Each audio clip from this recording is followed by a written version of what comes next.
Okay, ka-coffee, magandang araw po sa inyo, Luzon, Visayas at Mindanao. Sige, quick live lang tayo ka-coffee dahil nandito tayo sa probinsya, no? Sige, pag-usapan natin itong naudlot na supposedly hearing ni Tatay Digong. Kasi supposedly September 23 magkakaroon na po ng reading of charges, no? Kumbaga, ito babasahan si Digong, ito yung krimen mo.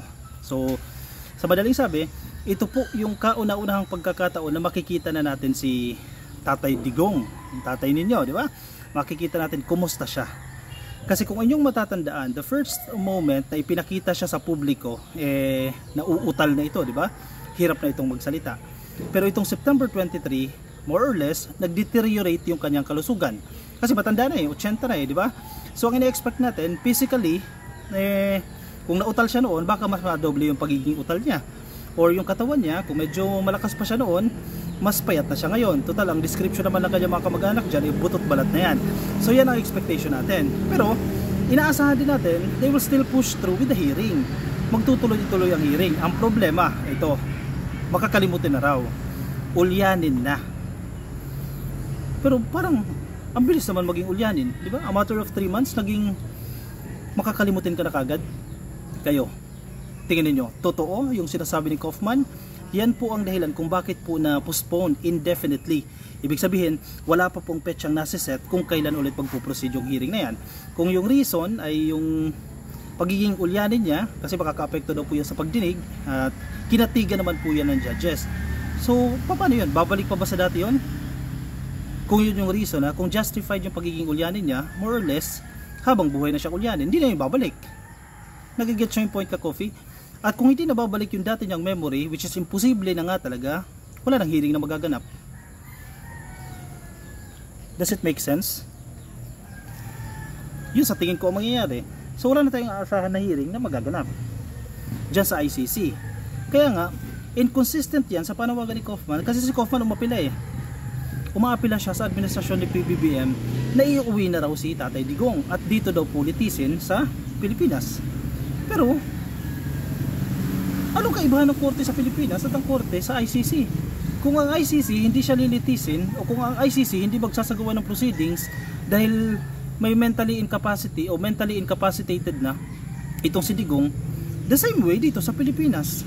Same din yung korte na yan Kung may psychological problem, kung may problema sa pag-iisip, hindi magpo-push to with the hearing. Ganon din yun. So ang pag-iusap ni Kaufman, dito na lang sa Pilipinas, dali na lang sa Pilipinas at dito litisin. No. Maraming problema. O sige, isa-isahin natin. First, yung claim nila na dito litisin, hindi rin mangyayari yan kasi sa ICC hindi nga. Pangalawa, anong authority ng presidente ni Pangulong Bongbong Marcos sa International Criminal Court para mauwi si Digong? Anong kapangyarihan niya? 1. Miyembro ba ang Pilipinas ng International Criminal Court? Hindi, dahil nag-withdraw si Digong mismo. So kung hindi siya nag-withdraw, posible pa kahit papano may say pa rin ang gobyerno ng Pilipinas, hindi si PBBM ang gobyerno, na kahit papano dahil miyembro nyo naman kami, member state kami ng ICC, baka pwede nyo i-consider yung request namin na dito na lang litisin si Digong. Ngayon, malabong-malabo na magkakaroon ng jurisdiction o simpleng karapatan. Paano magkakaroon ng karapatan ng Pilipinas na utusan ng international body, International Criminal Court, ICC yan paano siya magkakaroon ng karapatan? Hoy mga judges dyan sa ICC, iuwi nyo dito si Digong at dito na lang litisin. Sa isip-isip ng mga ICC judges dyan, sino ka? Who are you? Anong personality mo? Bakit mo kami didiktahan? Miyembro ka ba namin? Sinong nagsasuffer sa maling ginawa ni Digong? Una, sige, war on drugs, kasalanan niya yan. Siya dapat ang managot niyan. Pangalawa, siya ang nag-withdraw sa ICC. Kasalanan niya yan. Imbis kung hindi siya nag-withdraw, magagamit niya yan na magiging favorable sa kanyang side. So moving forward, anong aasahan natin? Real talk. Wala nang hearing na magaganap. Tingnan ninyo. Ako, yan ang perception ko. Una, suspended indefinitely. Ibabalik pa ba sa normal ang memory ng isang may nag-uulyanin na? Sorry for the term, offensive yung term na nag-uulyanin. Pero ganyan nila i-describe si Digong. Babalik pa ba sa normal yun? Or kahit bumalik pa yan sa normal, sa tingin ninyo, sasabihin nila sa ICC judges, sa ICC, oy, normal na ulit si Digong, pwede na ulit tayo mag-hearing. Hindi favorable sa kanila yan. Dalawa na lang options nila para mauwi si Digong. I-grant yung interim release na tinututulan ng prosecution. ICC prosecution ka-coffee, nagsalita sila, ayaw namin ang interim release na yan. Pangalawa, matsugi si Tatay Digong. At pag natsugi yan, that's the time na mauuwi na yan sa Pilipinas. Diba? Isa pa, isang inconsistent na sinasabi ni Kaufman at ni Kitty. Ayan, basahin ko sa inyo. Ewan ko kung nakita nyo na ito ka-coffee online, no?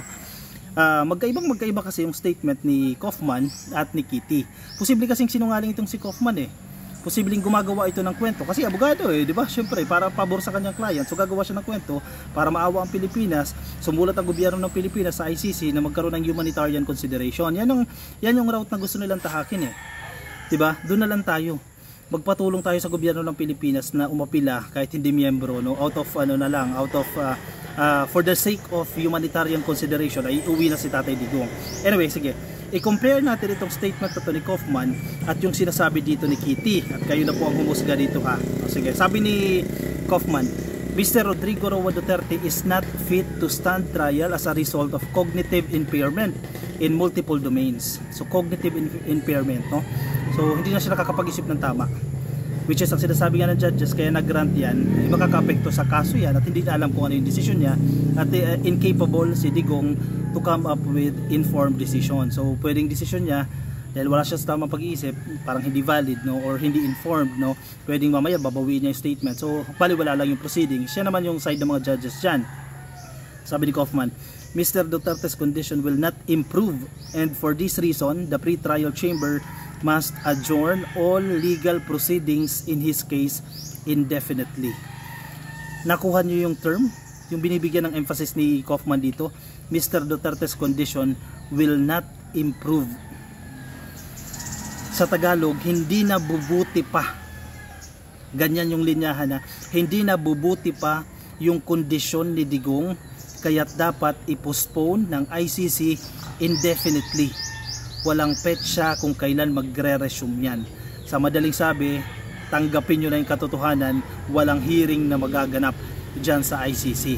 Ang hinihintay na lang nila, pakawalan yan, out of humanitarian consideration, maawa yung judges at i-grant yung interim release, at pangalawa, imamatay si Digong, dalhin sa Pilipinas yan, ng abo na lang. Yan na lang ang options yan.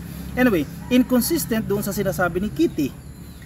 Sinabi ito ni Kaufman September 11, ang statement ni Kitty is September 9. Sige, basahin natin sinasabi ni Kitty. He is 80. Of course, pag 80 ka, you have a lot of ailments. Correct naman yan, no? Masakit yung likod, may diabetes, I think yung mga normal ailments ng 80 years old. Hindi naman yung something na we really have to worry about. Babalikan natin yan mamaya ha. For an 80 years old, he is pretty strong. No reason to worry, sabi ni Kitty. With emphasis on, I think yung normal ailments ng 80 years old, hindi naman yun something na we really have to worry about. Hindi daw po dapat kami mag-alala or hindi dapat mag-alala dahil kumbaga yung kondisyon ni Digong as an 80-year-old man, normal lang yan. Kung ang sinasabi ni Kaufman, nag-uulyanin na, hindi ba yun madidescribe na something na pag-aalala? O hindi ka ba dapat mabahala kung nag-uulyanin na yan at walang maalala? Tulad ng sinasabi ni Kitty. Inconsistent itong statement na to ni Kitty sa sinasabi ni Kaufman. Sino sa dalawa ang nagsasabi ng totoo? Sino sa dalawa ang nagsisinungaling? Mukhang hindi nag-usap itong dalawa na yan. Kasi kung ang narrative ni Kaufman mahinang mahina na, kasi yan yung route eh. Walang ibang route yan. Ang gustong route nila, maawa kayo kay Tatay Digong. Pagbigyan nyo na. Pakawalan nyo na dahil matanda na yan, ulyanin na yan. Mahina na yan, hindi na threat yan, etc.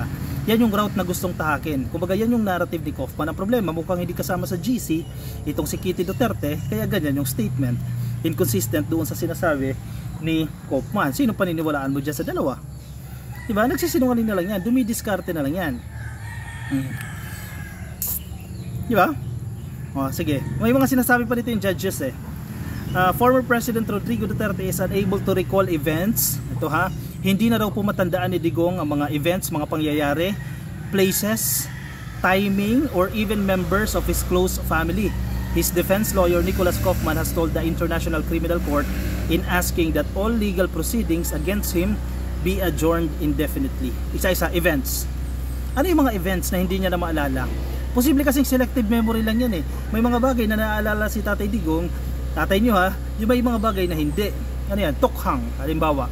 Nakalimutan na yung tukhang. Ano ba yung nangyari dyan sa tukhang?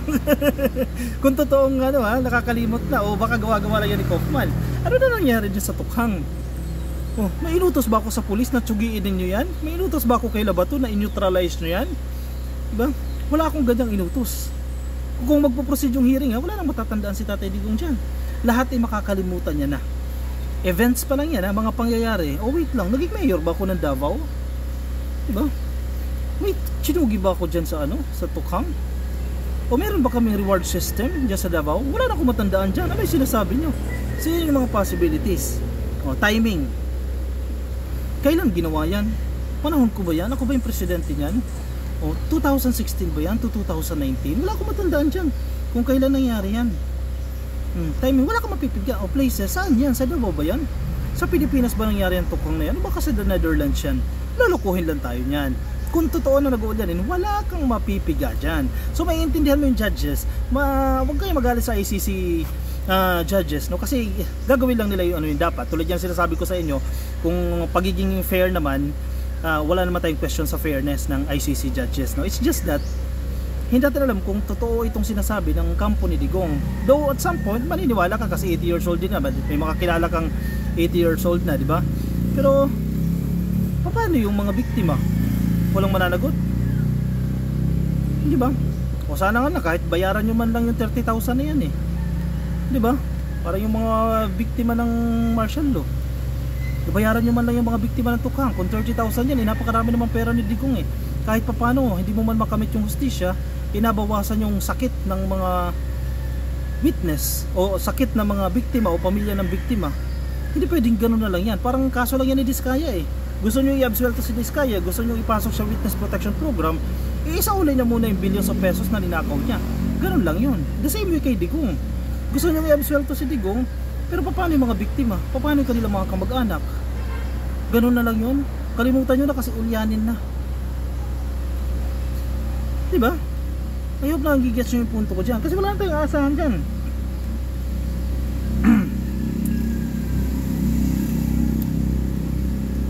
In fact, sabi ni Kaufman in fact, he is not even able to process the reasons for his detention.